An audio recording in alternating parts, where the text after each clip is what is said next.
আজকে বাড়িতে এনেছিল টাটকা তাজা খলসে মাছ।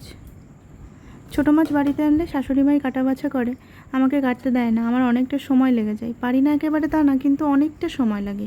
এই মাছ কাটার পেছনে প্রায় ঘন্টাখানেক সময় দিয়েছি আমি। ব্যাস মাছ কাটা বাছা কমপ্লিট। আর বাড়িতেই ছিল চাল কুমড়ো গাছ, তার থেকে বেশ কয়টা চাল কুমড়ো গাছের ডগা নিয়ে এসে শুধু ডাঁটাগুলো দিয়ে আজকে তরকারিটা রান্না করব। শাকগুলো কালকের জন্য রেখে দিয়েছি ভাজা খাবো বলে। শুধু ডাঁটা আর আলু দিয়ে কাঁচা লঙ্কা চিড়ে দিয়ে রান্না হবে, কোনো রকম কোনো মশলা ছাড়া, আর কোনো মশলা বাটাবাটি ছাড়া। এই তরকারির আলুগুলো একটু পাতলা পাতলা করে লম্বা লম্বা করে কাটতে হবে। ব্যাস আমার সবজি কাটা কমপ্লিট।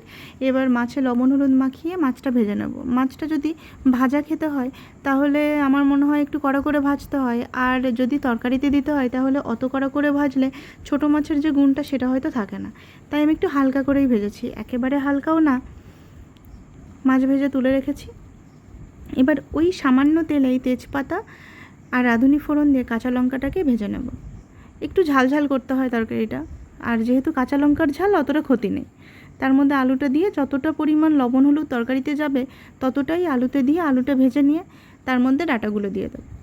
এবার পুরো সবজিটা আবার একবার একটু ভেজে নিয়ে তার মধ্যে দিয়ে দেবো জল।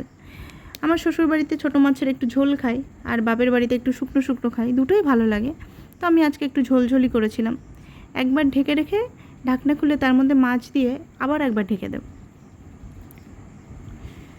এবার সবজিগুলো সব গলে গেছে।